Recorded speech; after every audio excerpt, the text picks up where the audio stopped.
Stuart Scope now, just about hacking assessment. This book has really been a labor of passion after working with Mark Barnes and having our Teachers Throwing Out Grades group, and me really working to really put together my whole process of how to throw out grades. People are always asking me, it's a great idea, but how do you do it? Parents need grades, students need grades. How do they know how well they're doing? This was a really great opportunity for me to really systematically write down what people can be doing in their classroom with whatever level of readiness they have at this point. And the bottom line is that you could implement any number of the different strategies that are in the text at any level of readiness that you have. If you're ready to go with a whole hog, you want to get rid of grades, it'll help you do that. It'll help you set people up. It'll help you get you thinking about assessment in a different way. It will give you the tools to talk to your administrators about it. It'll give you the tools to talk to parents about it. It'll encourage different prompts for you to talk to kids about it. And I think these are the things that are going to start propelling conversations in schools where you could talk to colleagues about it as well. Really fostering these relationships that start to encourage people to take these really big risks. I think many of us can agree that assessment as it is right now, with testing, high stakes testing being as prevalent as it is not the best way for kids to learn, and it's something that needs to change. And using grades as the way that we assess kids at the end of year is also problematic because so many compliance issues come up in grading, whether it's taking points off for late work, offering extra credit, homework issues, any number of other things that happen outside of a classroom with summative sort of learning, or different things that take away from mastery because it's point-based, and these points all start to add up, and there's challenges with the points, and the points become what kids and parents are assessed with. How come my student didn't get an A? Miss Saxtein, why didn't I do this? In my class, it's not like that anymore.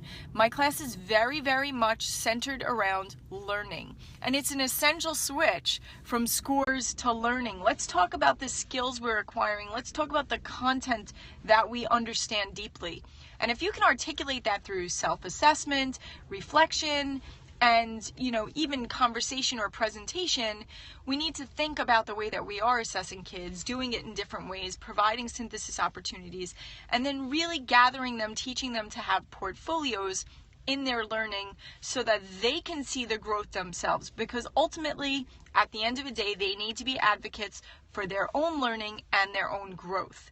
And this is how education is going to move forward. This is how we should be assessing kids. We can all agree that assessment is a very imperfect practice.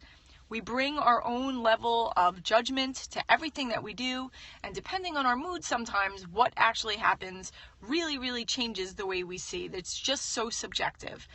We could do our best to systematically put things in place like rubrics or other quality criteria standards that will really help assessment improve, but at the end of the day, there's still a lot of norming that needs to happen, and there's still a level of subjectivity that is never going to go away.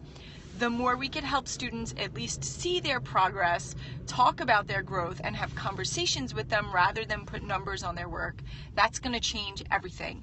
And Hacking Assessment teaches people how to do that. There are stories, it's very readable, it's in pieces. You could do a chapter or a hack at a time. You could go in different orders. It's up to the reader. And am I aware of the universities who are moving towards better grading practices?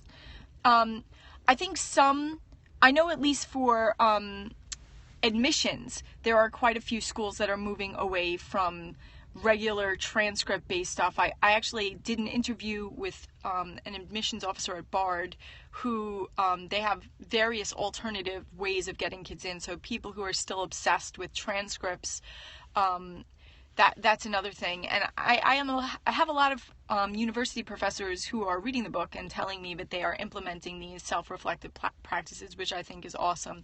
I think the next step for me, Connie, is really starting to put together ideas that help me have those definitive lists that I don't have yet. So if any of you watching right now do know about colleges that are doing this, or you are a college professor who does it, hit me up on Twitter at Miss Saxton, and maybe I'll start a form and get it out and start surveying, so that when people ask me, as I'm sure they will, I could say, yes, these schools are doing it. So stay tuned. I'm going to make a survey when I get into school today, and you guys, if you see, or the folks of you out there, if you see it, please share it. Answer the form if you know anything, and hopefully I'll have some answers for you by the end of the week. Hopefully you all have an awesome day, and if you haven't picked up Hacking Assessment yet, it is in fact available on Amazon. Have a super day.